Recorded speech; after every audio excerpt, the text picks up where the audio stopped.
Bueno, estamos para arrancar entonces. Eh, bueno, Estamos. espero que se me escuche bien. Buenas tardes a todos y a todas. Vamos a comenzar con esta tercera jornada de este ciclo que titulamos Debates actuales de la especialidad penal adolescente y juvenil. Este ciclo, que además es preparatorio del primer Congreso Nacional Penal Adolescente y Juvenil. Esta es la primera actividad que lanzamos como Foro Penal Juvenil, Foro Adolescente Penal Juvenil, que se creó este año en el marco de Jufejus. No sé si hay alguien conectado de Jufejus, pero siempre aprovechamos para agradecer el espacio que nos brindaron y bueno, y el entusiasmo con el que nos acompañan en todas las actividades que estamos realizando.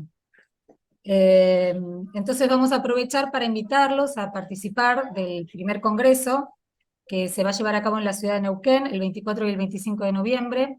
Toda la información que tiene que ver con el congreso se encuentra en el mail que les mandan con el link para unirse a esta reunión. Ahí está el programa, están las formas de inscripción. Este es el primer congreso que realizamos como foro, porque en realidad lo llamamos primer congreso porque tenemos la idea de que esto sea una cosa que se proyecte a futuro y que todos los años podamos tener un congreso en distintas ciudades y provincias del país, para juntarnos todos los operadores de los sistemas penales juveniles y compartir, bueno, las experiencias, los debates que hay en todas las provincias. Nos parece muy importante la realización de este congreso, así que bueno, con esto quedan invitados a participar del Congreso y a buscar la información que se les ha remitido en el mail. Bueno, Hola, hecha esta invitación, voy a presentar la charla del día de hoy, que está titulada Adolescentes perdón, implicados. Mariana. Sí, Alicia, estás muteada. Sí, ¿qué tal? Buenas Hola. tardes a todas y a todos. Está la doctora Carmen Bataini en espera para que nos va a hacer digamos, un saludo de bienvenida en esta Perfecto. tercera jornada. Así Sí, que no sí, por sabíamos si favor, estaba, por eso. claro, sí, por Le favor, damos la palabra. le pueden dar la palabra, gracias. Y después seguís vos, Mariana, Perfecto, perfecto, sí, disculpas. gracias. Hola Mariana, ¿qué tal? Buenas Hola, ¿qué tardes a tal? todos y a todas, un placer estar con ustedes. Y sí, me costó bastante eh, ingresar, no sé qué había pasado, pero ya estoy. Bueno, no, darles la bienvenida, agradecerles a la Escuela de Neuquén, agradecerles sobre todo a Alicia, que nos llevó a la Junta esta propuesta y cargó en su mochila todo este empuje que ella tiene en un tema tan importante. Agradecerle al doctor Busamia también, al doctor Del Río, Grillo, a muchos jueces y juezas de cortes que están totalmente comprometidos con el tema, y creo que era el foro o subforo que nos hacía falta. Así que realmente celebro estas previas al Congreso y celebro también la convocatoria de hoy y quien nos va a hablar, porque me parece que es digamos, el núcleo, ¿no es cierto?, que tenemos que trabajar para saber de qué se trata y a dónde vamos. Todos jueces, juezas, fiscales, fiscalas de familia, defensores, todos los que tienen, perdón, incumbencia con el tema penal juvenil, están más que involucrados y tienen, digamos, la realidad de cada día, el enfrentarse cada día con temas complejísimos, sobre todo cuando se trata de menores y cuando estamos o queremos cumplir con obligaciones convencionales, con los objetivos de desarrollo sustentable para la gente, a la Agenda 2030, y estamos hablando de pacificar. El año pasado con Alicia justamente tuvimos el placer de estar en un seminario en la Universidad Complutense, en el Instituto Ortega y Gasset, que dirige el doctor eh, nuestro amigo Basigalupo, y tuvimos también la posibilidad de estar con el decano de la Complutense, el doctor Alonso García, y justamente nos comentaba que ese año habían eh, dado el honoris causa, el doctorado honoris causa, por primera vez a dos mujeres. ¿Por qué les hago este relato? Porque esas dos mujeres, justamente en su discurso de investidura, tratan este tema. Partiendo, una de ellas, la italiana, la doctora Cartavia, partiendo de una pregunta fundamental: ¿qué podemos hacer? ¿Cuáles son las prácticas de la justicia para lograr reconstruir tramas y poder tender a una pacificación social que hoy por hoy nos ve cada día más lejana? Y en esa investidura, si me permiten, les voy a leer un párrafo y no los molesto más, me dedico a escucharlos, pero un párrafo que es sumamente emblemático. Cuando termina su discurso, la doctora Cartavia dice: la justicia restaurativa no responde a la lógica de la clemencia o del perdón. Es una justicia exigente de alma severa, como diría Esquilo, y sin embargo no condena a perpetuar, como en un eterno regreso, un acto de maldad, violencia, destrucción y muerte. Es una justicia que mira más allá, que está orientada al futuro, más que a petrificarse en hechos pasados que ya no pueden anular. Es una justicia destinada a reconocer, reparar, reconstruir, restablecer, reconciliar, restaurar, recomenzar, recomponer el tejido social. Es una justicia que se caracteriza por el prefijo re, que alude a la posibilidad de un renacimiento sin anular nada, más bien recordando todo, abre una perspectiva nueva para la existencia individual y para toda la comunidad en la que estamos envueltos. Me pareció sumamente emblemático y que habla de ustedes, ¿no es cierto?, de que están luchando por ese renacimiento y reconstruir. Así que muchas gracias, gracias Alicia, gracias Mariana, y bueno, a disfrutar de la charla del magíster Vázquez Rosoño. Bueno, muchas gracias. Alicia, ¿querés decir algo también? Una introducción. No, empezá vos nomás. Bueno, pido perdón porque en realidad no teníamos muy claro si estaban conectados. Antes de que se conectaran, bueno, una de las cosas que estaba diciendo era que estábamos muy agradecidos con Jufejus por habernos brindado un poco su casa, que ya la sentimos como nuestra, porque además nos han apoyado y colaborado en todas las actividades que quisimos realizar en forma incondicional y muy entusiasta. Así que reitero el agradecimiento por si no lo habían escuchado. El agradecimiento es recíproco. Bueno, bueno, entonces vamos al tema que nos convoca, ¿no? Adolescentes implicados en delitos sexuales. Este es un tema que para el foro es muy importante por varias razones. En primer lugar, invitar al licenciado Osvaldo Vázquez Rosoni, reafirma lo que nosotros sostenemos desde el foro, digamos, sin dudas, que es que nuestra especialidad es naturalmente, esencialmente interdisciplinaria.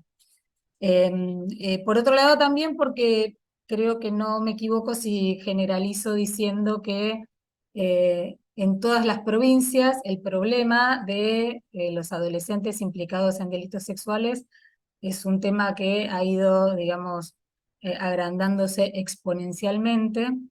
Y que además la realidad de nuestras provincias, creo que también en su gran mayoría, es que no contamos con programas o con respuestas adecuadas a esta problemática. Así que bueno, la realidad es que estamos muy contentos de recibir al licenciado.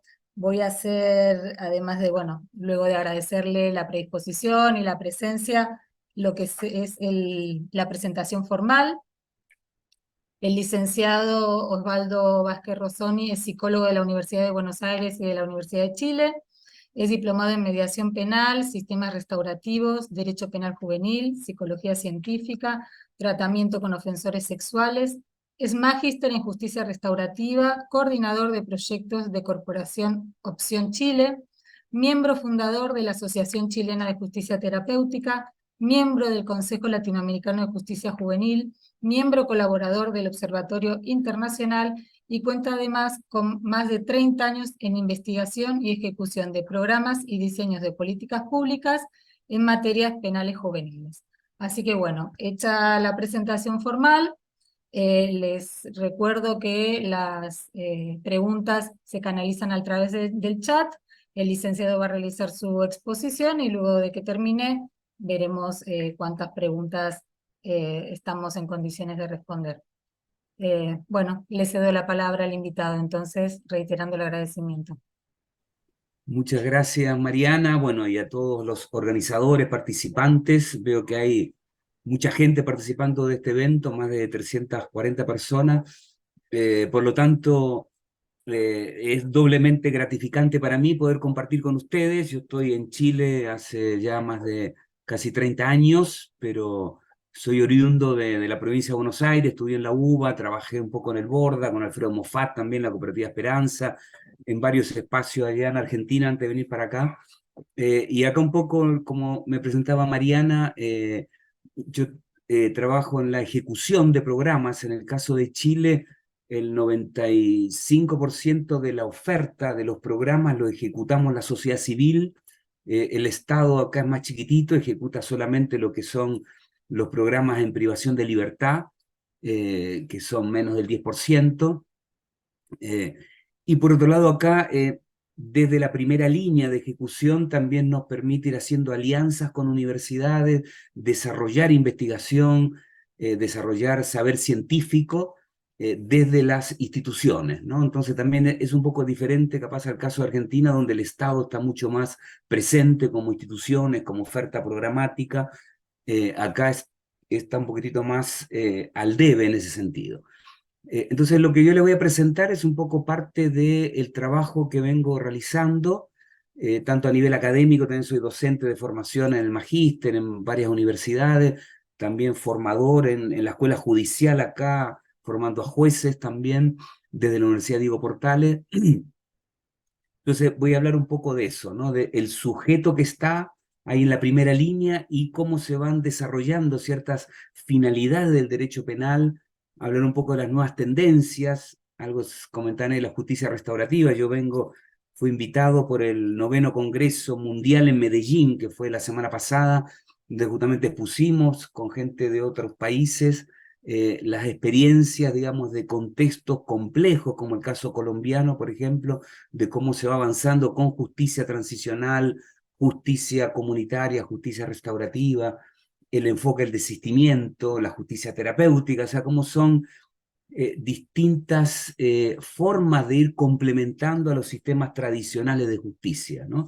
Entonces, le voy a estar hablando de eso, voy a focalizarme en uno de los programas que yo vengo trabajando acá, habiendo sido validado en un modelo de desarrollo tecnológico, que es un modelo para el trabajo con ofensores sexuales juveniles. Entonces voy a compartir la pantalla. Vamos a ver, ustedes me dicen si se ve.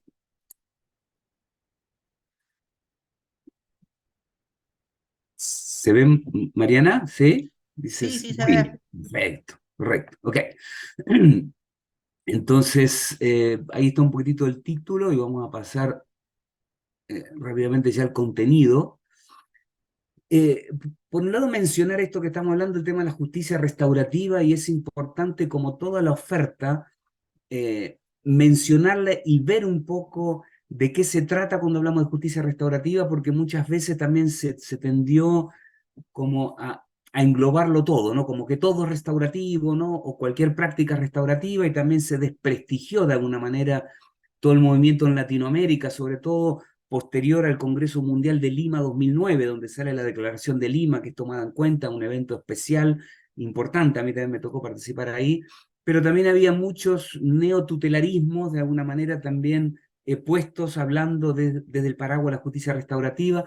Entonces es importante por lo menos mencionar un solo elemento, ¿no? De ver que la justicia restaurativa complementa en sistemas democráticos, en Estado de Derecho, donde la comunidad, la ciudadanía espera que el Estado reaccione, ¿no? Frente a la comisión de un delito, que, que las fiscalías o que el Estado represente el bien público afectado cuando se afecta un bien público, y que reaccione para evitar un poco, como plantea Girard, la venganza interminable, ¿no? Entonces, de alguna manera, el derecho penal se constituye y es necesario que así fuese para evitar, ¿no?, el tema de armarnos, ¿no? Un poco lo que nos está pasando con estos populismos penales o populismos políticos también que tenemos en todo nuestro continente, un poco esa tendencia compleja, ¿no? De buscar que las personas se armen, que se defiendan, ¿no? Como desautorizando al Estado, ¿no? Entonces, lo menciono esto porque también había unas tesis que se planteaba la justicia restaurativa es algo alternativo al sistema tradicional de justicia retributiva. Sin embargo, es importante señalar que la justicia restaurativa y todas las tendencias vienen a complementar en un Estado de Derecho, un Estado donde los ciudadanos esperan que se resuelva, ¿no? Y que alguien se haga cargo de la respuesta, ¿no? Frente al delito, ¿no? Entonces, eh, y acá, digamos, donde aparece la justicia restaurativa resolviendo una ecuación distinta a la ecuación que resuelve el derecho penal tradicional, que es qué es delito, cuál es aquel bien que se va a proteger, aquello que define el legislador como delito, como infracción, como crimen, etcétera. ¿Quién es el actor de ese delito? ¿No? Son derechos penales de actor, no es derecho penal de acto, perdón. O sea, entonces, ¿quién es el actor de ese delito y cuál va a ser la consecuencia que va a tener ese sujeto, ¿no? Por lo tanto, de alguna manera, la ecuación es delito, delincuente o actor del delito, y el castigo o el reproche que va a tener sobre ese acto que cometió en un debido proceso, acusatorio idealmente, con todas las garantías procesales, con el principio de inocencia, de proporcionalidad. Entonces, todo eso se da en un contexto de derecho penal, y la justicia restaurativa, y aquí viene un poco la invitación, es que resuelve algo olvidado, ¿no? Que también se critica como que el derecho penal secuestra el conflicto a los actores, y por lo tanto lo que aborda es no esta ecuación de cuál es la consecuencia jurídica proporcional que se le va a aplicar al sujeto que cometió, al infractor, sino que aborda el conflicto, ¿no? Y en el conflicto emerge la comunidad, aparecen las víctimas olvidadas del derecho tradicional, y aparece el imputado, el ofensor, ¿no? A ser parte de poder avanzar un poco, como decía una de las personas que presentaba, ¿no? Como poder avanzar hacia una sociedad más pacífica, más tolerante, más capaz también de poder resolver, no esperar que alguien resuelva por nosotros. Sí es necesario tener ese espacio de un Estado de derecho y garante y democrático, pero también ver que muchos de los conflictos se requiere, ¿no? De incorporar a la comunidad y a las víctimas, ¿no? Entonces, menciono esto porque cualquier práctica que vamos a ejecutar, también la idea es estar pensando cómo esta práctica, por ejemplo, el caso con ofensores sexuales o delito de la esfera sexual, la intervención, que eso no amerita mediación porque hay diferencia de poder y va a haber revictimización. Sin embargo, la acción, digamos, que se va a hacer con el sujeto, de alguna manera está reparando a la víctima.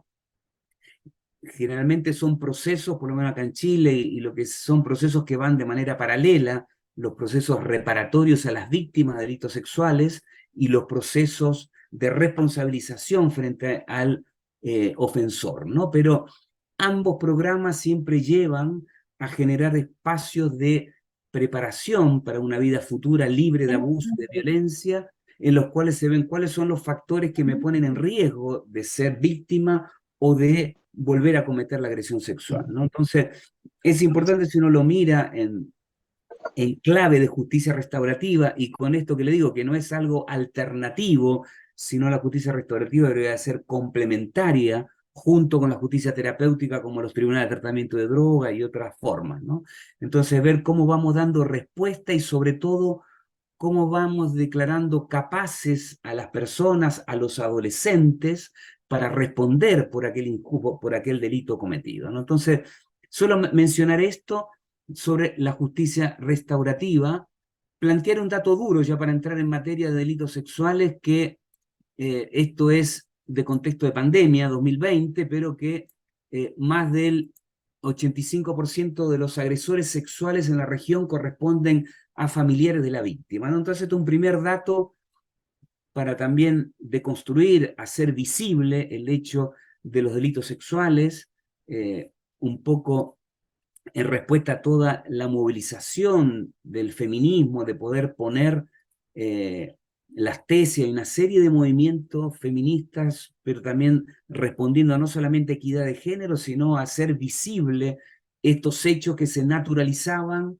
sin embargo, se dan en el contexto de familia nuclear, familia extensa, por lo tanto hay una cifra negra enorme y muchas víctimas que no tienen procesos de reparación, ni muchos ofensores que pasan tampoco por el sistema y por lo tanto no tienen respuesta para ayudarlos a ganar control sobre sus conductas para que no victimicen y para que tengan también una vida placentera y de bienestar, ¿no? Entonces, es importante que este es un dato de la región, que el 85% de esto se da en contexto de víctima conocida y en el contexto de la familia, ¿no? Otros datos duros, es importante cuando uno va a hablar de un programa, una oferta, si hoy día hay mayor exigibilidad en los programas sociales y se piden que estén basados en evidencia, ¿no? Generalmente esto parte cuando se compara, por ejemplo, no sé, para poder certificar una aspirina, cualquier medicamento en el ámbito de lo somático, hay una serie de reglas de exigencias, ¿no? Para poder, de investigaciones clínicas, etcétera, para poder estar un medicamento en condiciones de ser utilizado, ¿no? Sin embargo, en el ámbito de lo social, de lo psicológico, no teníamos este nivel de exigencias, ¿no? De validaciones científicas, de estándares, de subir el estándar de la oferta que hago, ¿no? Por lo tanto, el programa que yo les voy a comentar es un programa que tiene una base científica, está basado en evidencia, y la evidencia que es una demostración de que la acción que yo voy a hacer va a mejorar, ¿no? Va a mejorar la situación, por ejemplo, de bajar la tasa de reincidencia, ¿no?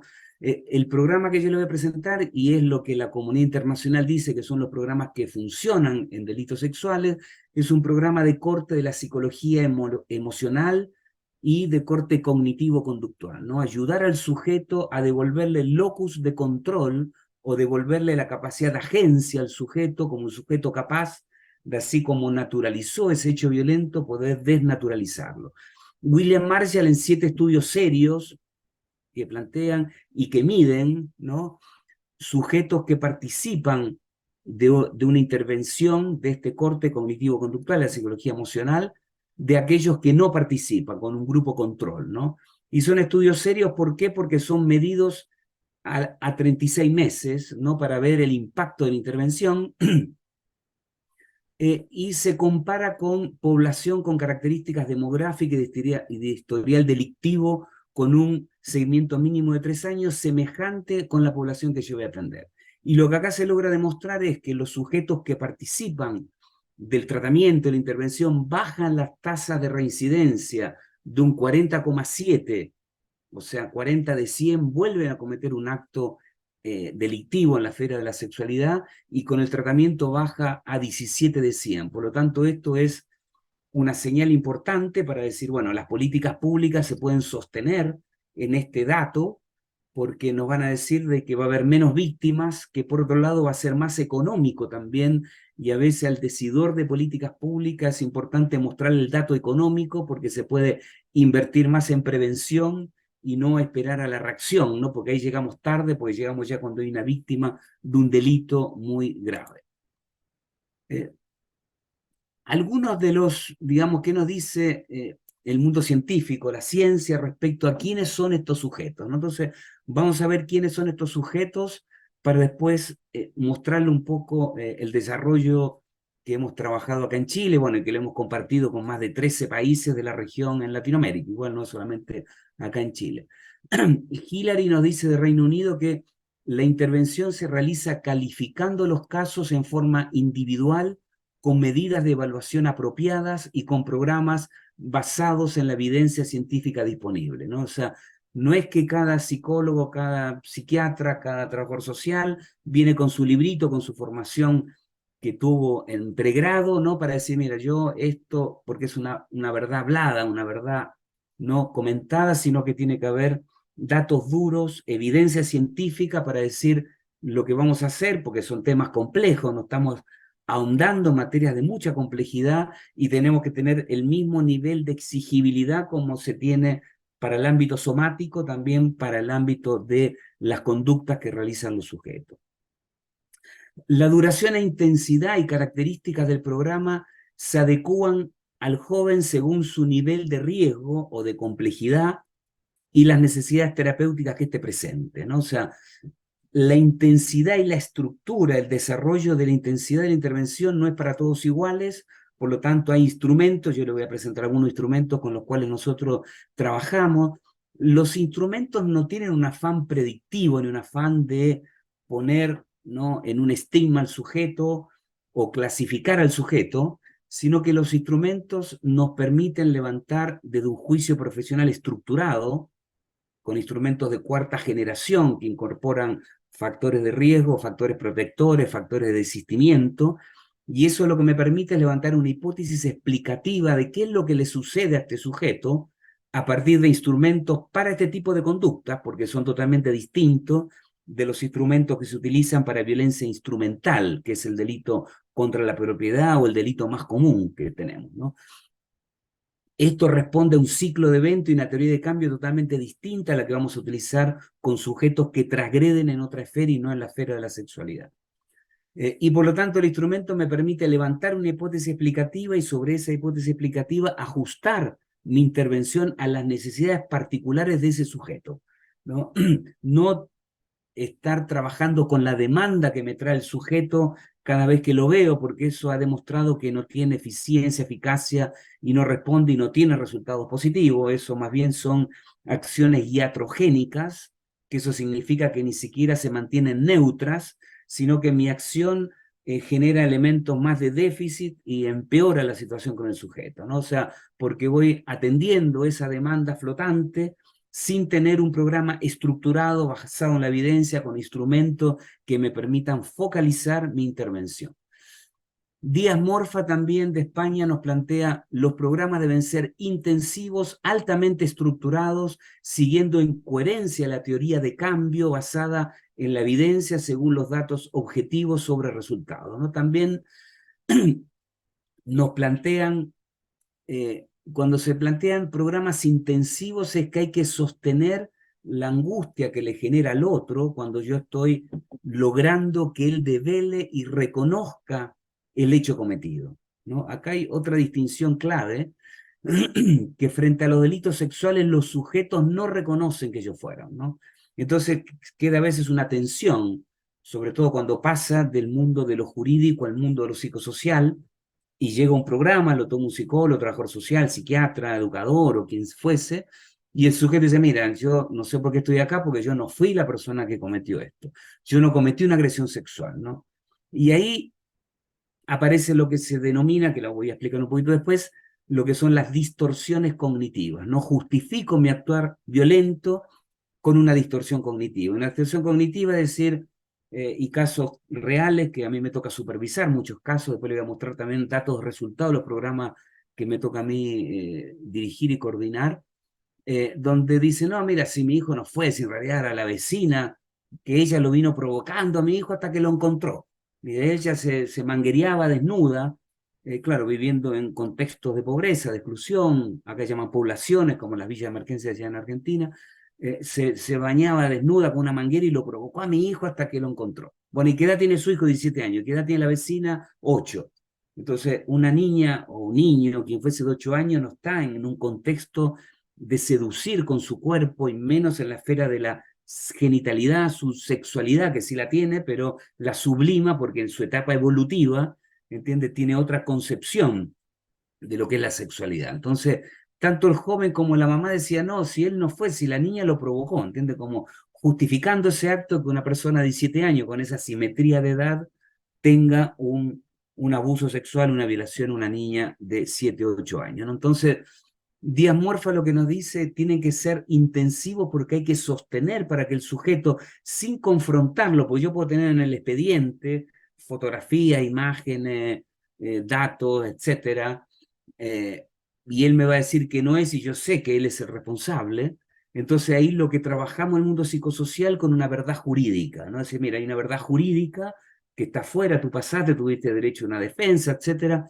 Entonces no, si tienes duda, anda de nuevo a tribunales, si quieres te pongo en contacto con tu defensor, pero eso se sale un poco de la manipulación, el manejo respecto a negar no ser actor de un delito de la esfera sexual, porque ese delito genera pudor, genera vergüenza, es muy criticado por sus pares, nadie habla de decir: mira, yo soy el súper violador, el súper abusador. Sin embargo, otro tipo de delito sí se agranda, ¿no? Yo soy el ladrón internacional, yo le robo a los ricos, robo autos, me metí en la... No, generalmente se agranda más lo que se hace. En el ámbito de los delitos sexuales no se reconoce por lo general, y el primer recomendación es no confrontar el que el sujeto reconozca, ¿no? Porque hay veces hay como una inquietud del profesional que atiende, dice, mira, yo tengo acá el expediente y sé que tú fuiste, ¿cómo me lo está negando? ¿No? O sea, como si estuviese poniendo a prueba la capacidad del interventor.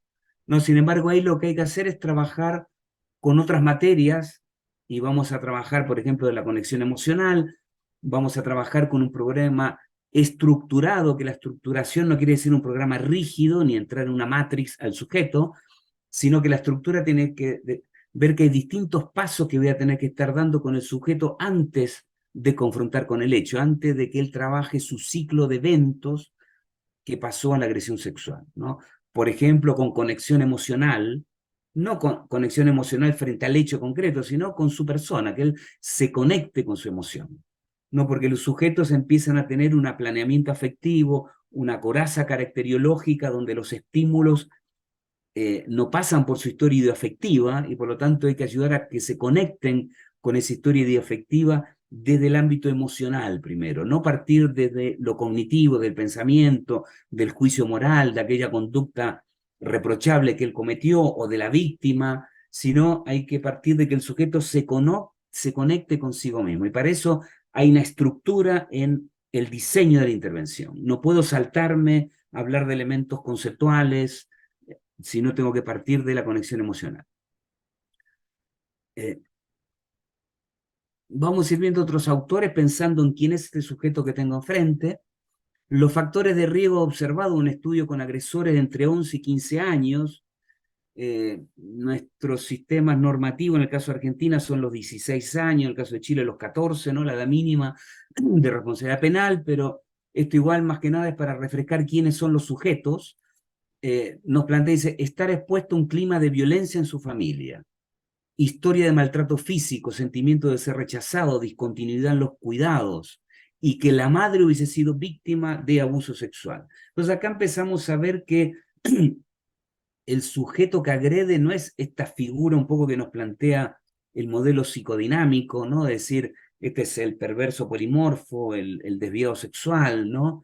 El psicópata que goza con el dolor del otro, esta desviación que nos plantea la mirada más psicodinámica, sino más bien estamos frente a un sujeto de la deprivación, un sujeto de una baja autoestima, y un sujeto que la agresión sexual le sirve para una autorregulación frente a situaciones que le generan indefensión.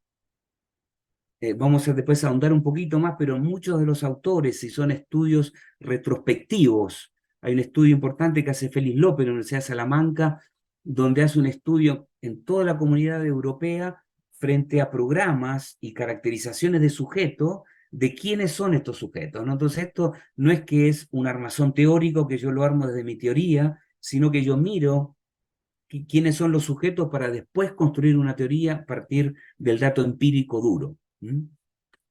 Echeburrúa y Garrica Echevarría, también españoles, vascos ellos, dice, la predicción de la reincidencia depende de diversos factores, entre ellos, de nuevo, falta de reconocimiento de la ofensa, un poco lo que yo les señalaba.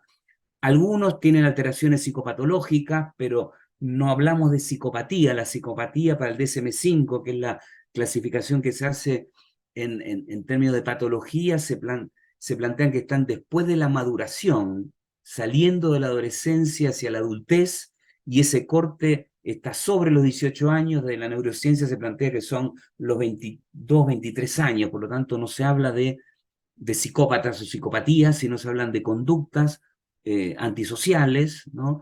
Entonces, pero sí podemos ver algún tipo de alteraciones en este tipo de conexión emocional que al no tenerlas niegan la legitimidad del otro como legítimo otro y pueden cometer o traspasarlos y agredirlos, ¿no? El grado de violencia utilizado, el consumo de drogas, alcohol, distintas drogas, que esos son los factores precipitantes hacia la conducta abusiva.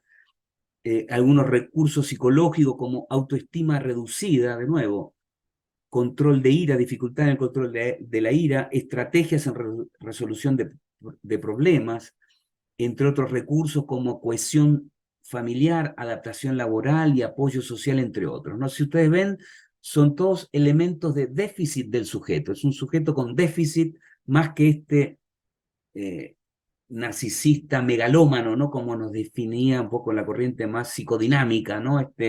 Persona que se fagocita todo sin ver al otro, sino más bien es un sujeto que podría evolucionar hacia un psicópata serial, pero por ahora lo que estamos frente a este sujeto, que la agresión sexual lo que va a hacer es que va a compensar desde el poder sexual un poco estos elementos de déficit.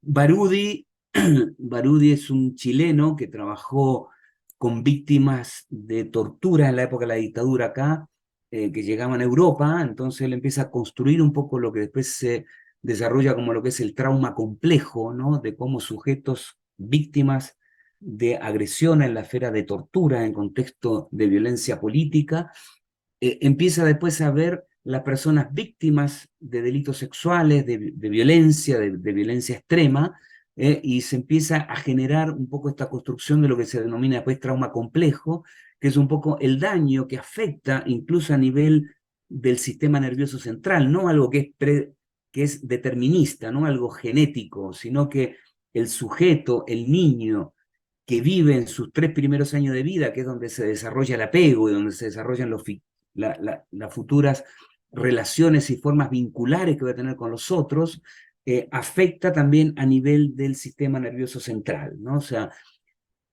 las investigaciones realizadas, sobre todo en las últimas décadas, han demostrado que los cuidados, la estimulación y los buenos tratos que los adultos dedican a sus hijos e hijas desempeñan un papel fundamental en la organización, la maduración del funcionamiento del cerebro y del sistema nervioso. La mente infantil emerge de la actividad cerebral cuya estructura y función están directamente modeladas por la experiencia interpersonal, ¿no? Acá en la neurociencia lo que nos muestra es que frente a un sistema nervioso central de un niño que fue víctima de violencia extrema, de un niño que tuvo un ámbito protector, hay mucho menos actividad cerebral en uno que en otro. O sea, solamente nos da ese dato, no es que esto tenga que ver con Lombroso, con situaciones, digamos, de querer determinar, ¿no? Perfiles de sujetos, sino que efectivamente al estimular menos tenemos un sistema y una forma, ¿no? También vincular, afectiva, conductual, de déficit en el tema de resolver esos conflictos, ¿no? También nos dice Barudi y D'Artagnan que para el desarrollo cerebral resulta fundamental la interacción del bebé con sus cuidadores primarios, ¿no? Cuando uno hace un test o cuando uno evalúa apego, cuando uno se ve, digamos, cómo el cuidador toma al bebé, ¿no? O sea, si lo toma acomodando el cuerpo del bebé a su cuerpo con su mano y hay una conexión de temperatura, de calor, de piel, de mirada, ¿no? Cuando se mira al bebé y aparece la sonrisa social del bebé, cuando el bebé llora y lo atiende el cuidador, porque la única forma de comunicar a un bebé es mediante el llanto, y hay una respuesta a ese llanto, ese sujeto puede ir desarrollando actividades superiores porque no tiene que estar en la sobrevivencia. Cuando un sujeto no es atendido a esa necesidad o es atendido a veces sí, a veces no, va a generar a futuro lo que se llama el apego ambivalente o un apego inseguro, y eso apego inseguro lo que genera es un estrés en el sujeto y por lo tanto nos va desarrollando en esas edades claves de la primera infancia, ¿no? Una maduración también para poder después ir desarrollando elementos superiores, ¿no? Entonces, los cuidadores primarios a través de todos los sentidos, cuando no ocurre, el bebé no interactúa y el desarrollo no sigue su curso esperable, ¿no? El estrés intenso, por ejemplo, violencia sostenida, eso también se plantea que genera un estrés postraumático, y cuando eso es crónico, ¿no? Es uno de los factores más dañinos para la organización, funcionamiento y desarrollo cerebral, que vamos a observar después los elementos emocionales, afectivos, conductuales, pero también se afecta la forma en que yo me estructuro para poder responder frente a un estímulo. En especial los bebés, y una de las fuentes principales de dicho estrés son las incompetencias parentales. Por lo tanto, eso también se puede trabajar preventivamente en trabajar lo que son las competencias parentales. Finkelow y Russell también nos dice, dentro de los factores culturales destacan los imaginarios socioculturales y patrones culturales que se reproducen al interior de determinados grupos sociales, vinculados estrechamente a la concepción de género y sexualidad que se tiene en cuanto hacen referencia a lo que se permite, se obliga y se prohíbe, ¿no? Esto es como un juicio moral convencional, sería según Colbert, ¿no? Un poco, si uno se pone en lo que ¿se acuerda de ese hecho en Pamplona de la manada, que fue justificado incluso por la judicatura, donde no se enjuició a un grupo de hombres que violentaba sexualmente a una mujer porque ellos consensuaban de que era correcto? Por lo tanto, esto lo que nos dice Finkelow responde a esto, ¿no? Que hay determinados grupos sociales que le dan el espacio de pertenencia y el funcionamiento grupal social a partir de este juicio convencional.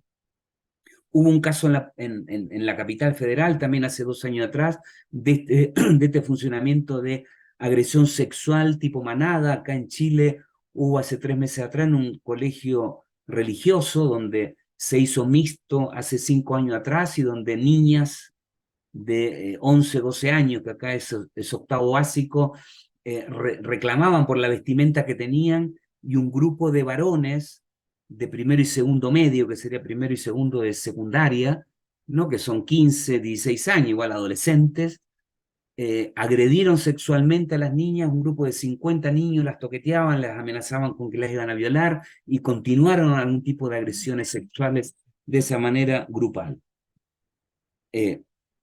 Por lo tanto, también responde un poco a esto que nos dicen, ¿no? Como que se actúa como si eso, digamos, como si ese juicio es un juicio concordado por todos, ¿no? Y eso bajo la mirada patriarcal machista que está como patrón cultural a la base, ¿no? Existen mensajes específicos que la sociedad transmite a los adolescentes que contribuyen a generar el comportamiento violento, ¿no? El sexismo, el hedonismo, la pornografía, donde aparece la mujer objeto, ¿no? En conductas violentas, donde no aparece la mujer no dominando una relación sexual, sino generalmente aparece la mujer como objeto y dominada por conductas machistas, patriarcales, ¿no? Eso también es un elemento clave.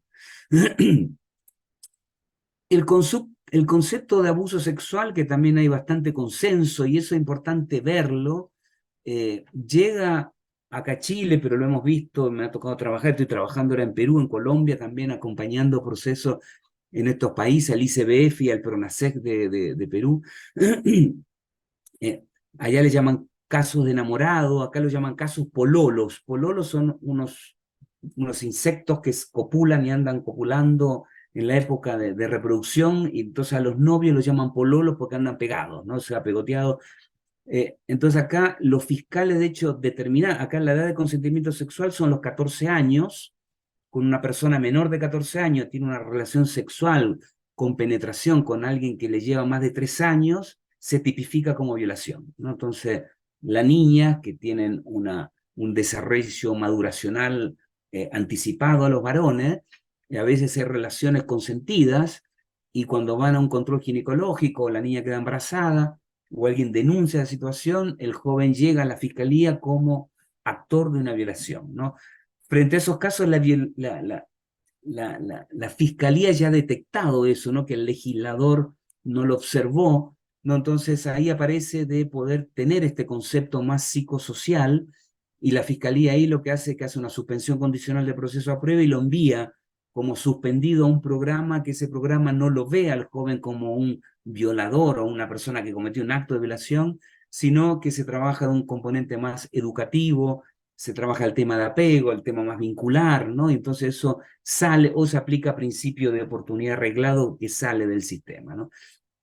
Entonces, junto con el concepto normativo, ¿no? Como está definido la violación o el abuso sexual, del punto psicosocial aparecen 2 componentes claves: la coerción y la simetría de edad, ¿no? El agresor sexual utiliza la situación de poder que tiene para interactuar sexualmente con el niño, niña, adolescente, ¿no?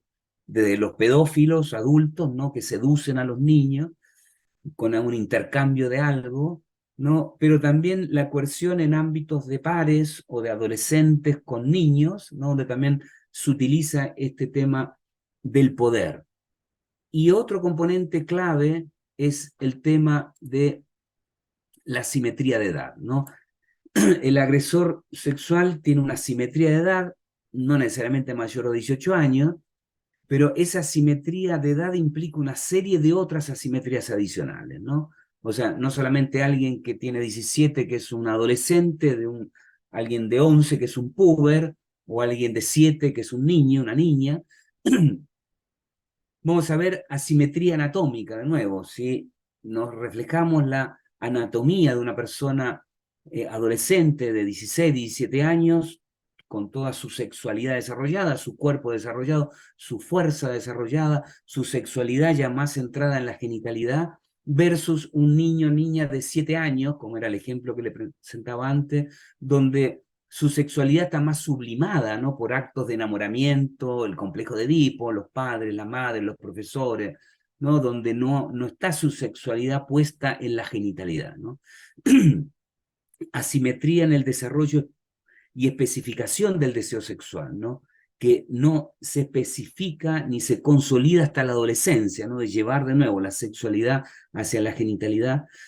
Asimetría de efectos sexuales, el fenómeno de la atracción en prepúberes tiene menos connotaciones sexuales genitales, ¿no? Un poco esto de la sublimación. Asimetrías en las habilidades sociales y asimetrías en la experiencia sexual. Alguien que ha tenido una experiencia sexual previa de alguien que se está enfrentando a una primera experiencia sexual, ¿no? Por lo tanto, el concepto de abuso sexual, que tiene que ver con el consentimiento también, tiene que ver con poner ese consentimiento en este marco también. Y ahora sí, ya entrando en quiénes son efectivamente los adolescentes que llegan a los programas, ¿no? En el sistema penal juvenil. Y acá también hay varios autores que coinciden con esto, ¿no? Que el sujeto más bien es un sujeto de la vulnerabilidad, ¿no? No es un sujeto, de nuevo, el narcisista megalómano, el yo engrandecido, ¿no? Que se fagocita todo, que no ve a los otros como legítimos otros y los atraviesa en su placer fagocitador, ¿no? De este yo que no empatiza, no se pone en el lugar del otro, sino más bien es un sujeto de la vulnerabilidad, ¿no? Un sujeto que ha tenido, como veíamos, trastornos del apego en esos 3 primeros años de vida, que ha recibido maltrato y que lo que observamos en la actualidad es baja autoestima, falta de habilidad en resoluciones de conflictos, falta de habilidades sociales, dificultad en control de la ira, ¿no? O sea, egoísmo, ausencia de empatía, pero no tanto por conductas narcisistas, sino más bien por incapacidad de leer las señales del otro, ¿no? Entonces, soy torpe en leer al otro,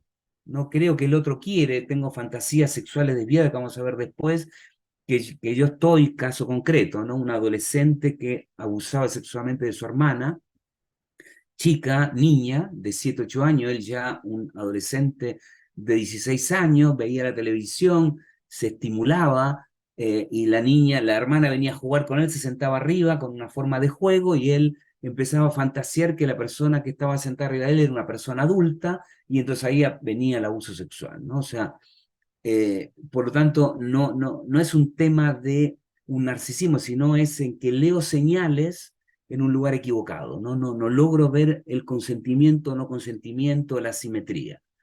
Y a nivel de lo biológico también todo el despertar y toda la revolución, digamos, hormonal, etcétera, que tienen los adolescentes, los púberes, a nivel del desarrollo y funcionamiento cerebral, aumento de esteroides activantes de la agresividad y la sexualidad. Y a nivel de lo sociocultural también, roles masculinos distorsionados, un poco lo que veíamos, la justificación desde el machismo, el patriarcado, atracción también por temas de poder y control sobre el otro, ¿no? La dominación del otro. Entonces, esto sería lo que nos plantean, digamos, dentro de este modelo, que hay muchos autores que van planteando esto que sean los factores causales, predisponentes, factores estáticos también, que es lo que estuvo en el pasado, que eso yo sí lo puedo trabajar, ¿no? También la neurociencia nos dice que hay una ventana también para poder trabajar este tema de apego inseguro, apego ambivalente, que se tuvo en la primera infancia, no es algo que nos va a determinar para siempre. Y también nos plantean factores precipitantes. ¿Sí? Los factores precipitantes, cuando nosotros trabajamos con los adolescentes o las adolescentes, le decimos qué pasó inmediatamente antes de la agresión sexual. No en el pasado, cuando era chico, cuando era chica, sino aquello que precipitó la agresión, ¿no? Cómo se preparó esa escena hasta que vino la agresión sexual. Y qué pasó a nivel emocional, qué emoción tenía, qué elemento cognitivo, qué pensamiento tenía, ¿no? Y qué actitud, qué conducta tuvo, ¿no? Entonces, en estos tres ámbitos, lo emocional, lo cognitivo y lo conductual, qué es lo que ocurría inmediatamente antes de la agresión sexual, que precipitó pasar al acto de la agresión sexual. Entonces, lo que nos dicen los autores es que hay estados más de desánimo, no estados de depresión, de ansiedad, sensación de soledad, de ira, y si ustedes ven, de nuevo, el narcisista megalómano que va a fagocitarse al otro, se estaría preparando con un estado digamos, preparatorio para una actividad placentera, ¿no? Sin embargo, acá la situación no, es cuando me siento mal, cuando me siento solo, paso a un acto de que el otro lo lea o a una agresión sexual real, ¿no? Fantasías sexuales desviadas, esto es cuando, un poco el ejemplo que le decía, que me estimulo, ¿no? Con pornografía dura donde hay violencia, maltrato, o con personas más pequeñas, con infantes, con incapacitados. A eso se refiere lo desviado, ¿no? O sea, el objeto del deseo puede ser cualquier cosa, ¿no? Pero acá se plantea eso, ¿no? Los desinhibidores externos, que también lo decían los autores, consumo excesivo de alcohol o consumo de otras drogas, que me bajan mi umbral, ¿no? De límite, de pudor y paso al acto, ¿no? Y los desinhibidores internos son las distorsiones cognitivas, vamos a poner un poquito qué es una distorsión cognitiva. Yo le comentaba que es un juicio no acordado, como esto, la niña, la vecinita, ¿no? Provocó a mi hijo, ¿no? O sea, y ahí viene una distorsión, ¿no? O decir, cuando los hombres no controlan su sexualidad y por lo tanto las mujeres tienen que aguantarse, o las mujeres usan ropa ligera porque quieren que los hombres las toquen y las abusen, ¿no? Esas serían distorsiones cognitivas que hay que deconstruir, ¿no? ¿Cuáles serían los aspectos generales, ¿no? Que se debían tener? Algo los comenté antes, ¿no? Díaz Morfa nos plantea necesidad de desarrollar, les había dicho, intervenciones intensivas y estructuradas, ayudar a los niños y adolescentes a ganar control sobre sus conductas abusivas. El control no es algo así como, de nuevo, ponerle el chip del autocontrol, sino es que ellos puedan lograr ver al otro como legítimo otro, puedan empatizar con el otro, puedan leer el consentimiento también en el ámbito de la sexualidad, tener conductas autoeróticas, masturbatorias, placenteras, que lo vean como algo normal y parte de su vida de adolescente, de adulto, en la etapa que fuese. Incrementar las interacciones prosociales también, porque son sujetos que tienen dificultad de contactarse con otros. Las intervenciones tienen que ser individuales, grupales y con su familia. Ayudar al joven a que él sea responsable de lo que ocurrió, ¿no? Nada justifica el acto violento, ni que él fue víctima también de agresión sexual y que esta sería una conducta reactiva. No, nada justifica tu actuar violento, ¿no? Que en la familia sea promiscua, que no haya límites, que no haya factores padres que controlen, ¿no? O sea, lo importante es ayudarle al sujeto, de nuevo, que tenga este locus de control, la capacidad de control en él mismo, no que sea el psicólogo, el terapeuta, el trabajador social o quien fuese, sino, digamos, que el sujeto sea responsable de las consecuencias de los actos que comete.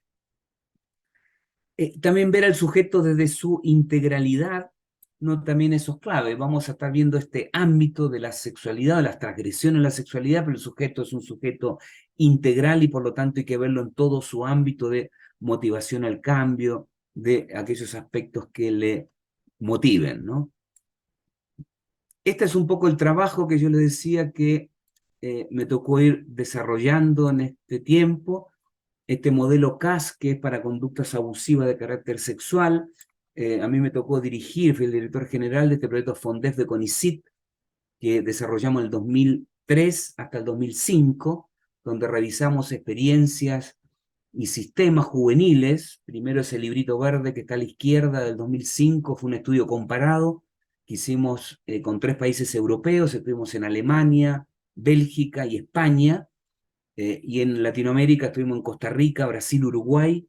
Comparamos con el contexto chileno, acá se estaba discutiendo la ley penal juvenil en esa época, por lo tanto participamos mucho en la etapa primero prelegislativa y después en la etapa legislativa de debate tanto en la Cámara de Diputados como en el Senado, aportando y recomendando esto que se requiere tener programas intensivos en el medio libre, evitar la privación de libertad para cumplir con el artículo 37 de la Convención de los Derechos del Niño, que nos dice que la privación de libertad tiene que ser como último recurso y por el menor tiempo que proceda. Hay que ofrecerle al sistema también elementos intensivos, programas que podemos desarrollar en el medio libre, ¿no? Por lo tanto, trabajamos también en ese ámbito. Y después vimos que lo que nos faltaba acá en Chile había dos temas claves, que eran los ofensores sexuales, que no había programa acá en Chile y tampoco en Latinoamérica, y por otro lado el control de violencia, control de la ira, ¿no? Entonces ahí validamos dos modelos, que es este librito, esto acá, el corte del 2005, que hicimos estos dos modelos, que los diseñamos a partir de los aprendizajes de este estudio comparado, que pusimos el foco ahí. Hicimos una experiencia piloto con un grupo control y un grupo que participaba de nuestra experiencia piloto, ajustamos el modelo de intervención y comenzamos del 2005 en adelante en aplicarlo. En el 2013 actualizamos, por eso lo llamamos CAS-R, que es revisado, actualizamos a partir de las nuevas evidencias y de la experiencia acumulada que veníamos trabajando desde la Corporación Opción. En el 2019 volvimos a actualizar porque nos encontramos una dificultad con jóvenes que tenían cierto déficit cognitivo y por lo tanto tuvimos que actualizar para esa maduración que era menor de 14 años, y ahí sacamos el TECAX también, que es para conductas abusivas de carácter sexual, y ahora estamos trabajando, que estamos ajustando ya la herramienta con dos colegas, con Olga Sánchez, que es una española que está en Cambridge, ella hizo un doctorado con población adulta, agresora sexual, y con Rodrigo Venegas, que es de Chile, que también trabajamos los tres en estas materias, y sobre todo porque al no prescribir los delitos sexuales, están siendo juzgados como adolescentes, adultos jóvenes, de entre 19 hasta 30 años, que cometieron el delito siendo menores de edad y por lo tanto se los juzga con la ley penal juvenil, y llegan a los sistemas penales juveniles a ser intervenidos y por lo tanto las herramientas que teníamos no se adecuaban y estamos incorporando un componente e instrumentos para esta población adulto joven. Entonces ahora voy a presentarle el programa que nosotros ejecutamos. Y acá también partir, que yo le decía que siempre hay que mostrar un poco de evidencia, de resultados. Estos son estos son algunos resultados. Nosotros ejecutamos desde la Corporación Opción 30 centros, tenemos que son sedes que están en los territorios. Estamos en 6 regiones del país, desde Tarapacá, que es Iquique, el límite con Perú, hasta Magallanes, que está ahí al lado de Tierra del Fuego, pasando por varias regiones del país. ¿Sí? ¿Hay una pregunta? No. Okay. Entonces, en estos 30 programas atendimos en este corte que va desde el 2018, agosto del 2023, más de 7.400 casos que egresaron, jóvenes que egresaron, jóvenes que están en medidas, que eso es antes de la declaración de culpabilidad, antes de la cesura del debate y que el juez lo declare culpable. Todo eso acá ocurre en tiempo, en el grupo etario entre 14 y 18 años. Los procesos y los jueces tienen que fallar y el fiscal tiene un tiempo de investigación de 6 meses y después de esa etapa tiene que declarar culpabilidad o inocencia.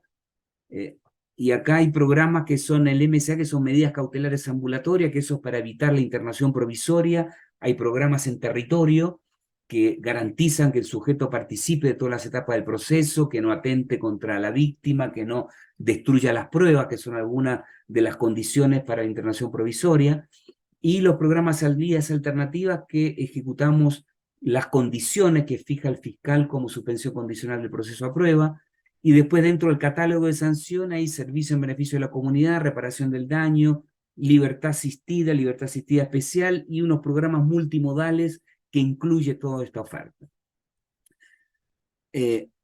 Después hay programas también complementarios, que es el programa de intermediación laboral, que es un trabajo con el mundo empresarial para otorgar cupos de trabajos dignos y atractivos para el joven, para lograr seducir de alguna manera al joven y, como dice Charles Maruna desde el enfoque del desistimiento, acompañar al duelo que tiene que hacer el joven para dejar esa identidad procriminal para pasar por un espacio liminal, que es como el limbo o el límite entre esta identidad que se identifica con una conducta procriminal o una conducta prosocial, ¿no? Entonces, el programa de intervención laboral es un programa que ha tenido muy buenos resultados en esto de trabajar con el mundo empresarial, privado, no desde la oferta pública, sino una oferta privada para poder que los jóvenes adhieran al ámbito del trabajo y que tengan un trabajo digno y que sea un factor del desistimiento. Y los programas de nivelación escolar y adherencia a la escuela también, que llaman ACE. Entonces, en promedio, jóvenes que han egresado sin haber reincidido en el delito y que se ha logrado al menos del 50% a más del plan de intervención individual, que eso se le presenta al juez y el juez tiene que aprobar el plan, ese plan se co-construye con el adolescente. Entonces, y esto es un dato real, el 73,4% han tenido ese nivel de logro, ¿no? Tenemos un problema con el 26,6%, o sea, 26 de 100 jóvenes no logramos, no reinciden y se escapan, no tienen sanciones más severas, ¿no? Entonces este también es importante porque esto te permite ir monitoreando también, y hay un tema clave, que los programas basados en evidencia lo que tienes que demostrar es que si el mediador del cambio en una evaluación que se hace, evaluación ex ante, ex dure y ex post, o sea que yo lo voy a ir mirando al sujeto al comienzo, durante, porque me permite ajustar, y al final tengo que justificar que ese cambio es atribuible a mi intervención, ¿no? Esos son programas basados en la evidencia y es poder ver que lo que mediatizó el cambio se atribuye a la intervención. El programa, en estos 15 minutos restantes. Los supuestos del programa, y esto también Arminda Verasturi nos decía en la Universidad de Buenos Aires, que antes se decía los problemas de los adolescentes los cura el paso del tiempo, ¿no? Como son temas que el adolescente como está experimentando todo, entonces dejemos que el tiempo lo cure, pero frente a delitos sexuales se plantea que tiene que haber una intervención temprana porque son autorreforzadores, porque satisfacen necesidades emocionales, psicológicas y resultan gratificantes en sí mismos, y a su vez que los agresores sexuales adultos partieron cometiendo conductas de esta naturaleza siendo adolescentes, por lo tanto evitaríamos esa escalada. La evidencia científica nos plantea que hay un patrón predecible, ¿no? Que es un ciclo de eventos, que se lo voy a mostrar después, que son ciertos elementos que se van dando, que van gatillando otro momento hasta llegar a la agresión sexual, y por lo tanto eso puedo yo estructurar una intervención. Es importante incorporar a un adulto significativo al proceso, y también es importante que el joven se responsabilice por aquello que hizo. El ciclo de eventos, Félix López nos plantea de que el sujeto ha experimentado una experiencia temprana traumática, veíamos apegos inseguros, maltrato, violencia, lo que nos decía Barudi, Echeburrúa, Díaz Morfa, todos nos plantean que el sujeto que agrede partió de una experiencia temprana, que hay sucesos que refuerzan la indefensión y la baja autoestima, hay una expectativa negativa, hay una evitación de la conducta social, y después hay una compensación a través del poder sexualizado con la pubertad, con la adolescencia.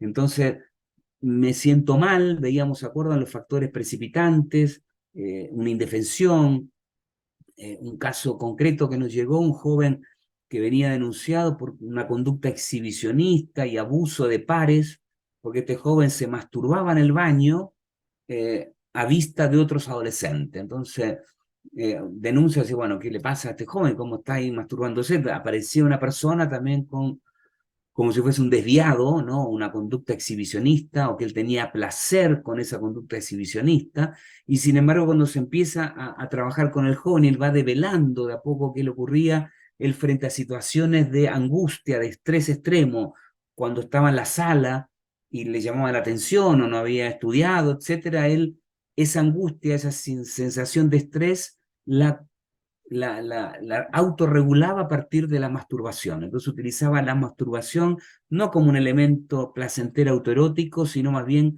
como una autorregulación frente al estrés. Entonces, eso es lo que nos plantea el ciclo de eventos, ¿no? Y después eso se pasa también a un tercero, o sea, están todos estos elementos que precipitan la conducta y paso al acto con un tercero, ¿no? Después hay un temor de ser descubierto porque hay conciencia que lo que se hizo es incorrecto, pero después se justifica con distorsiones cognitivas, hay una reestructuración de este yo que se ve amenazado y enjuiciado, ¿no? Porque se sabe que lo que hizo este yo es algo negativo.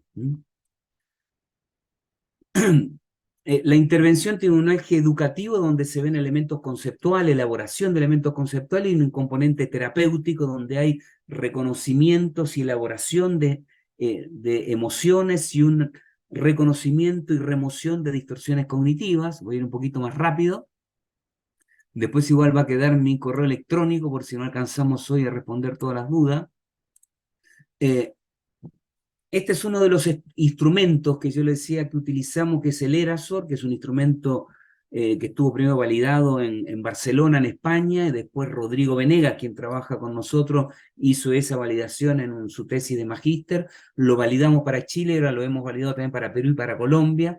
Y es un instrumento que tiene 25 factores de riesgo, de los cuales 16 son dinámicos, ¿no? Que son estos factores que precipitan y con los cuales vamos a trabajar en intervención. Voy a avanzar un poquito, después le voy a dejar, van a tener acceso a esta presentación. También yo le decía que lo de cuarta generación, lo que incorporan factores protectores, como el DASH13, que son 13 factores protectores, ¿no? Como que es la contracara del factor de riesgo, que eso me permite también ver el medio vaso lleno y construir sobre los factores protectores para contrarrestar los factores de riesgo.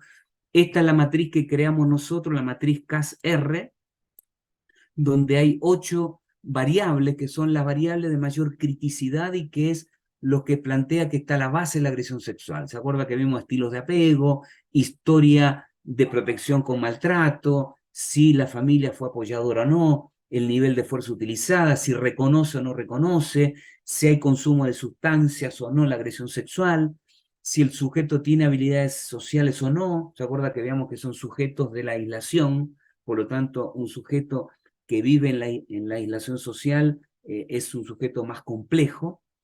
Estos son instrumentos de carácter, yo le decía, de juicio profesional estructurado, no son instrumentos actuariales, que son aquellos instrumentos que yo voy marcando algo y me da un coeficiente, sino más bien son instrumentos que ayudan a los equipos profesionales a generar un juicio profesional, un juicio clínico profesional estructurado. Entonces esto es decir, voy a poner a discutir, si yo voy a decir si fue apego seguro, ambivalente o desorganizado, y lo tengo que argumentar frente a mis pares, y vamos acordando juicio clínico, juicio profesional, y esto me permite después tener una validación en el contexto territorial y idiosincrático en que me desenvuelvo. No es tomar instrumentos ajenos y traspasarlos hacia nuestros países. Acá otro que estamos trabajando ahora, que les decía con el tema de adultos, hay una serie de instrumentos que estamos revisando y lo estamos actualizando. Hay algunos que tomamos como este Sonar, que lo utiliza Gendarmería de Chile acá, que es quienes trabajan con adultos, pero hay una serie de instrumentos que nos permiten también adecuarla a la etapa evolutiva que está el sujeto, y también tenemos una matriz de implementación y seguimiento que nos permite ir monitoreando los avances o retrocesos en la intervención. El diseño de las sesiones, también las sesiones grupales son sesiones de 2 horas y media, son talleres donde hay un encuentro informal, donde permite favorecer una primera sintonización con el grupo. Hay un caldamiento, que son ejercicios, tomamos algo del psicodrama, donde en Argentina hay un desarrollo importante, donde hay elementos, digamos, donde se trabaja con el cuerpo, con imaginería, donde lo que hace que predispone corporal y anímicamente a los participantes a abordar después el foco, que el foco va a estar directamente vinculado a el ámbito de los delitos sexuales, de la acción violenta cometida, ¿no? Y después una etapa de poder cerrar eso para que los sujetos vuelvan a participar. Esto tiene 3 fases. Una primera fase que lo que busca es desarrollar habilidades, capacidades afectivas, reconocimiento emocional y empezar a trabajar los elementos cognitivos para empezar a visualizar a la víctima, favorecer el reconocimiento con coherencia afectiva. Los focos que trabajamos son, si ustedes ven, es educación emocional 1, educación emocional 2. Primero se parte con este tema, ¿no? Y si no logremos pasar lo que queremos que pase, o sea, que el sujeto se conecte con su emoción, trabajamos con música, con imágenes, con distintos elementos para que el sujeto pueda lograr anclar una emoción a una historia de su pasado, ¿no? Por lo tanto, el que se empiece a anclar y a reconocer emociones, y después vamos a trabajar elementos más bien pedagógicos, ¿no? Que tiene que ver con el concepto de abuso sexual, distorsiones cognitivas, y después vamos a ir pasando esto si yo hubiese sido víctima, en la sesión 15, por ejemplo, donde ya se trabaja con la historia de Chris, que es algo que tomamos del Instituto Giarretto, California, Estados Unidos, donde el sujeto ya se pone él como víctima, ¿no? Si yo fuese Chris, ¿qué hubiese pensado, qué hubiese hecho y qué emoción hubiese tenido en distintas historias que le van ocurriendo a esta víctima, ¿no? Distorsiones cognitivas son solamente es una gama de percepciones, actitudes y creencias inadecuadas. Inadecuada está, como yo le decía, esta señora, ¿no? Esta mamá del joven que ponía la responsabilidad en la niña de 7 años que se manguereaba desnuda, ¿no? Porque no tenía otra forma de refrescarse, ¿no? Eso es una distorsión cognitiva, y el propósito es evitar que asuma responsabilidad, lo justifico en el otro, ¿no? O estaba borracho, ¿no? O no me da cuenta de lo que hacía, ¿no? O las mujeres lo han tratado mal y por lo tanto él reacciona así con las mujeres, ¿no? O sea, la fase avanzada se va a trabajar la cadena de eventos, que es un poco lo que le mostré de Félix López. Voy a avanzar con esto. La cadena de eventos primero se trabaja con el caso de Pedro, la historia de Pedro, o sea, se trabaja en tercera persona, se hace la cadena de eventos con un caso que nosotros ponemos para después que el joven pueda hacer su propia cadena de eventos. ¿Qué me pasó a mí antes hasta que gatilló la agresión sexual? Y después vamos a trabajar resoluciones de conflicto. Yo puedo decidir de manera distinta, buscando satisfactores alternativos a aquello que satisfizo la agresión sexual. Esto es cómo se trabaja con este tipo de tarjetas, digamos, se trabaja lo que es qué pensaba antes, qué pensamiento tenía antes de la agresión, qué conducta tuve antes, qué tuve durante y qué tuve después, para ver este ciclo de eventos que nos planteaba Félix López. Y la fase final, y con esto sí termino, para dar unos minutos de comentarios, preguntas, es también ayudar a los sujetos a elaborar un plan personal para una vida libre de abusos. Vamos a trabajar cuáles son mis figuras de apoyo, de anclaje, que me pueden ayudar, ¿no? a disminuir el riesgo de reincidir, ¿no? Un plan de una reconciliación simbólica hacia la víctima. Acá hay algo de justicia restaurativa, donde yo empiezo a visualizar a la víctima. Se trabaja con cartas que no se le entregan a la víctima porque la víctima lleva otro proceso y puede revictimizarla.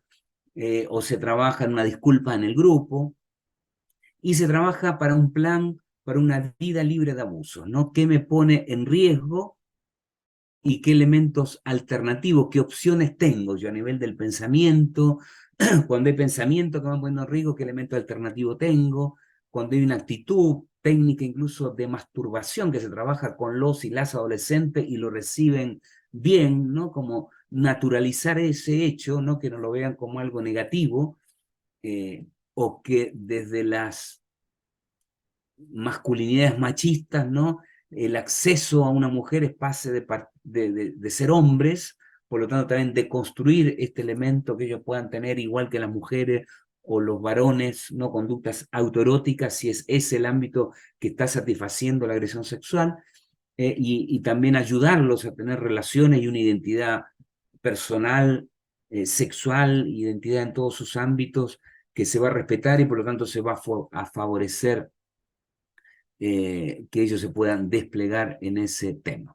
Hasta ahí es, entonces voy a dejar de compartir la pantalla para darnos unos minutos que nos quedan para comentarios, preguntas. Sí, tengo algunas preguntas, Osvaldo, que hicieron las personas que están participando. Bueno, una es si estos procesos de responsabilización en justicia restaurativa la realizan facilitadores, digamos, generales o tienen que tener alguna especialización además de la especialización en justicia juvenil.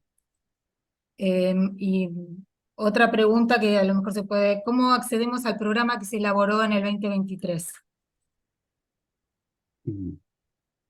Ok, respecto a la especialización, sí, o sea, las personas tienen que estar capacitadas, nosotros vamos capacitando, hay una capacitación continua, tanto del modelo, o sea, no todos trabajan en estos temas, porque, por ejemplo, a los programas de libertad asistida, yo les decía, esos 30 centros que tenemos, hay, por ejemplo, no sé, en Iquique, que está en la zona norte, el programa atiende a 100 jóvenes. Permanentemente los tribunales nos derivan a la sanción de libertad asistida especial 100 jóvenes, de los cuales tenemos un porcentaje que está por delitos sexuales.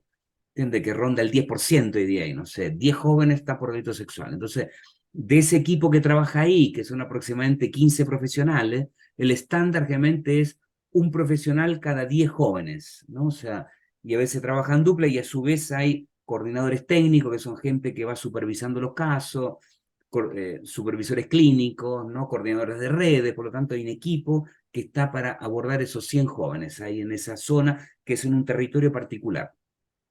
Entonces ahí, claro, hay una dupla, hay dos personas que están entrenadas y capacitadas para trabajar con los delitos sexuales, pero hay otros que están capacitados para trabajar en control de violencia, en servicios comunitarios, con enfoque restaurativo, ¿no? Entonces, sí se requiere una formación y generalmente para esto se trabaja con un psicólogo y a veces en dupla con un trabajador social y el psicólogo con formación clínica y se lo va capacitando para poder aplicar, ¿no?, el modelo. Y respecto al programa 2023 todavía no lo tenemos, lo estamos ajustando, lo vamos a lanzar ahora en el mes de diciembre. Generalmente una vez que hacemos el lanzamiento, después lo podemos distribuir también con ustedes sin problema, pero ese todavía no está en edición. Bueno, otra de las preguntas es bien de la psicología, me parece, preguntan cómo se evalúa en una pericia psicológica la responsabilización, que dice la persona que pregunta va más allá del reconocimiento del hecho. Sí, el tema de la pericia, a ver, hay que ver la finalidad. Nosotros no hacemos pericia psicológica, digamos, o sea, el juez determina la culpabilidad en un proceso respecto, no si tiene discernimiento o no discernimiento, que esa era el tutelarismo, ¿no? O sea, el joven es responsable penalmente y si se demuestra que él es el actor del acto reprochable, es condenado, ¿no? O sea, o puede tener mecanismos de sustitución, remisión de penas, ¿no? Operan todos los mecanismos de un sistema acusatorio, ¿no? El principio de inocencia. Por ejemplo, trabajamos con jóvenes imputados de delito sexual, donde el joven acepta no culpabilidad, no es que se autoincrimine o el joven reconoce responsabilidad, sino que el joven acepta la condición que le pide el fiscal que participe de un programa que aborda materias de ofensores sexuales. Entonces el joven acepta eso, pero no es que se inculpa, no es que tiene que decir que es culpable para pedir al programa, ¿no? Entonces, y el joven si cumple con la asistencia al programa, nosotros nos vamos a estar informando lo que el joven nos devela en el proceso terapéutico, que eso es confidencial, ¿no? Entonces, y la suspensión condicional igual puede ser, ahora es de 1 hasta 3 años, y ahora con el proceso que se modificó toda la ley, que parte el 13 de enero del 2024, en la macrozona norte, el nuevo sistema penal juvenil, ahí se bajó de 6 meses a 18 meses el tiempo de la suspensión condicional de proceso a prueba. Entonces, el joven puede ingresar siendo inocente, porque no se demostró la culpabilidad, pero acepta como beneficio porque si él participa, después se archiva y no queda antecedente, o si el joven es condenado y lo envían al programa, está eso. Por lo tanto, no, el elemento pericial, no, eso lo utiliza la Defensoría o la Fiscalía, que puede utilizar como elemento forense, ¿no?, para demostrar pruebas de inocencia o de culpabilidad. no se Eh, usa tanto eso. Muy bien. Bueno, respecto de un poco lo que estaba planteando, por lo que entendí, hay distintos momentos en el que el adolescente puede ingresar al programa. Em, ¿Ingresan todos los adolescentes que se encuentran involucrados en procesos por delitos sexuales? ¿Y quién es el que toma la decisión o realiza la propuesta dentro del proceso penal juvenil? Eh, yo un poco lo que les comentaba es que el juez, digamos, si es un joven que es declarado culpable, ¿no? Después de la cesura al debate, el juez determina la consecuencia que va a tener y, y si es que lo envía, por ejemplo, al programa de libertad asistida especial, el joven viene por haber cometido un delito sexual y nosotros lo que vamos a trabajar igual está en la voluntariedad del adolescente, no es que se le obliga a participar, no, porque el adolescente en realidad, que acá hay un tema que es para otra charla, ¿no? Pero los jóvenes de justicia juvenil no vienen demandando una ayuda, ¿no? O sea, el que demanda de alguna manera es el sistema, ¿no? El juez dice, bueno, anda el programa, o nos dice a nosotros, bueno, va a ir un año el programa de libertad asistida y usted me tiene que dar cuenta de lo que ocurre y la finalidad de la ley, que está en el artículo 20 de la ley 20.084 acá en Chile, que coincide más o menos con todo, es que el sujeto, que es el artículo 40 de la Convención, que el joven sea responsable de los derechos humanos de tercero y que se promueva la inclusión social, ¿no? Esa finalidad un poco está en manos del operador, más que en manos del joven, ¿no? El objetivo ese lo tenemos nosotros que motivar al cambio para que el sujeto participe. Él no está obligado a rehabilitarse, a cambiar, ¿no? Él está obligado a asistir el tiempo que el juez le fijó. ¿Se entiende? Entonces, si no sería una doble pena, ¿no? Sería como estar arrastrando la bola de fierro, ¿no? O sea, como decir, te mando para allá y a su vez estás obligado a cambiar, ¿no? Eso no es algo que, digamos, ahí supera las garantías, ¿no? Entonces, en el sistema procesal chileno, que es un sistema procesal acusatorio, y el joven participa de eso, no existe como esas medidas cautelares un poco extendidas hasta que sea mayor de 18 años para después determinar la consecuencia, sino la consecuencia se determina en una ley especial para adolescentes. Acá tenemos otra pregunta. Vamos a hacer un par de preguntas más porque ya deberíamos ir cerrando. Em, s- eh, ¿Se debe intervenir, cómo se debe intervenir en niños por debajo de la edad mínima de responsabilidad penal y por debajo de la edad para consentir actos sexuales? ¿Se los puede considerar ofensores agresores cuando todos los intervinientes tienen la misma edad? Mira, hay un fenómeno, por ejemplo, acá en Chile llegan por tribunales de familia que ven el ámbito de protección, ¿no? Lo penal está en el ámbito de tribunales de garantía, o tribunal oral y lo penal, los tribunales top que llaman tribunal oral y penal, y después los jóvenes que vienen, que son inimputables, van a tribunal de familia, ¿no? Y también hay dos servicios, uno es el servicio Mejor Niñez, que ve restitución de derechos, y el otro es el Servicio Nacional de Reinserción Social, que es este nuevo que está partiendo ahora, ¿no? Que ve jóvenes que son imputables. Un libro que yo le presenté, que es el TECAX, un librito azul que estaba por ahí, que yo le decía que era para jóvenes que tienen déficit cognitivo, pero ese también lo aplicamos acá para jóvenes menores de la edad de imputabilidad, que acá son los 14 años. Y eso está planteado y acá, bueno, hubo un consenso donde discutimos del Ministerio de Justicia y otros actores, los expertos en estas materias, donde veíamos que un joven está en condiciones de agredir sexualmente desde los 10 años en adelante, ¿no? Como puber, ¿no? Un niño de 10 años que ya está en una maduración que podría cometer una agresión sexual. Ahora, no es un delito porque es inimputable, pero bueno, ¿qué hace el sistema con él? ¿No? O sea, entonces ahí hay programas acá en Chile que están en el ámbito proteccional, que se llaman programas PAS, que son para agresores sexuales juveniles, que no están en el sistema penal juvenil, están en el sistema de protección de garantía, y ahí se desarrollan técnicas de intervención bastante parecidas a la que hacemos con los imputables, pero se ve que el niño de 12 años que cometió un acto con una niña de 4, de 5, de 6 años, o incluso con un par pero que no consentía, ¿no? Están en una etapa igual exploratoria, púberes, que no son responsables penalmente, pero que sí se trabaja, ¿no? Igual con una teoría de cambio muy similar a la que yo les presenté, ¿no? O sea, se ayuda a los jóvenes a ganar control de él. Ahora, ocurre también un fenómeno que a veces son conductas reactivas y que pasa mucho en hogares o en centros residenciales, donde los jóvenes son víctimas de agresiones sexuales y ellos reactivamente agreden sexualmente a otros.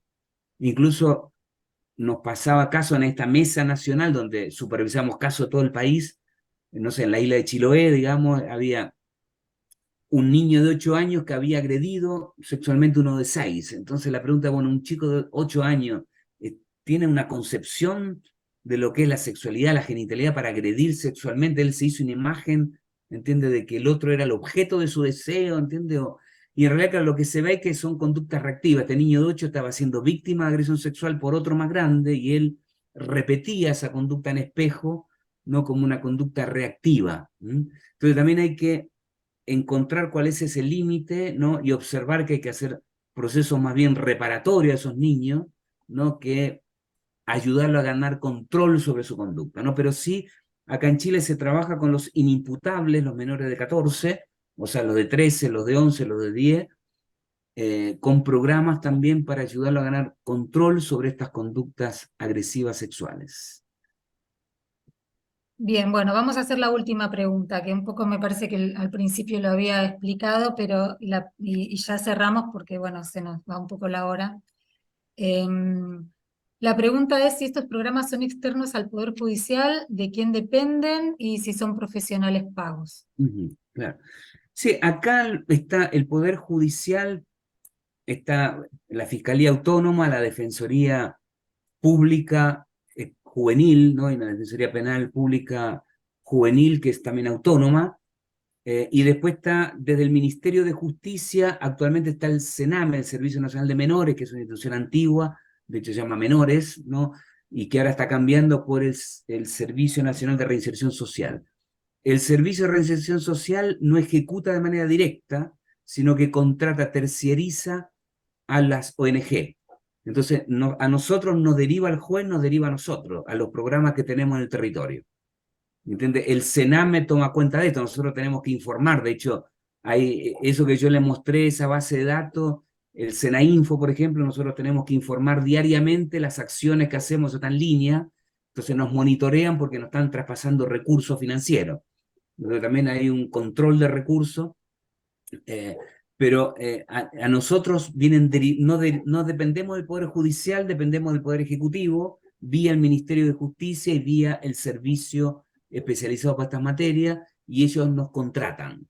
Se hacen convenios, licitaciones públicas, se hacen contratos por 1 año, 2 años, y se van renovando, ¿no? O viene otro que ofrece una mejor oferta y contratan a otro, ¿entiendes? Entonces funciona de esa manera.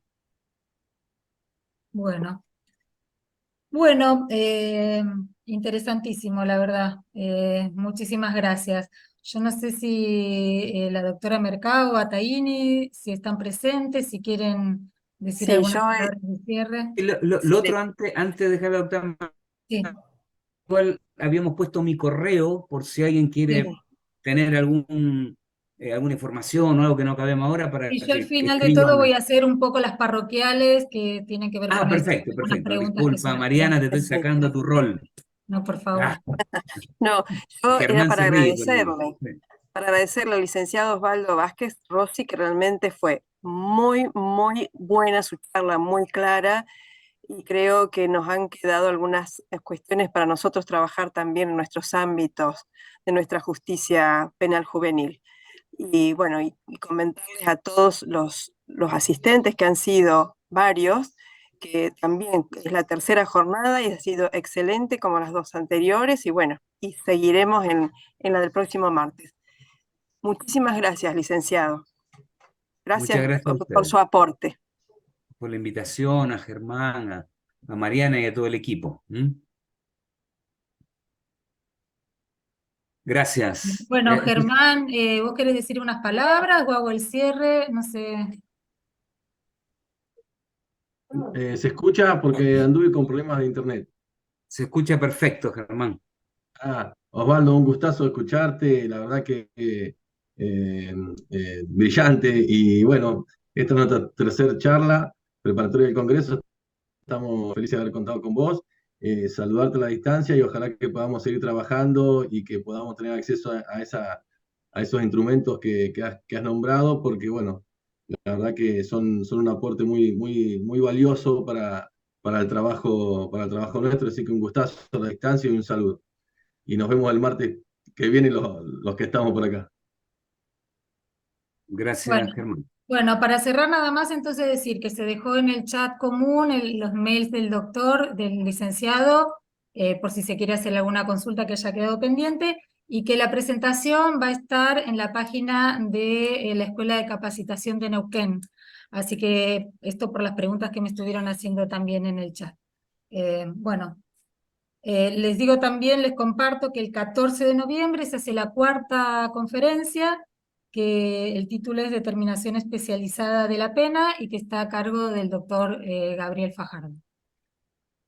Bueno, les reitero el agradecimiento tanto al licenciado como a Jufejus y nos despedimos hasta la próxima. Gracias, saludos, Gracias por un todo. gusto. Saludos.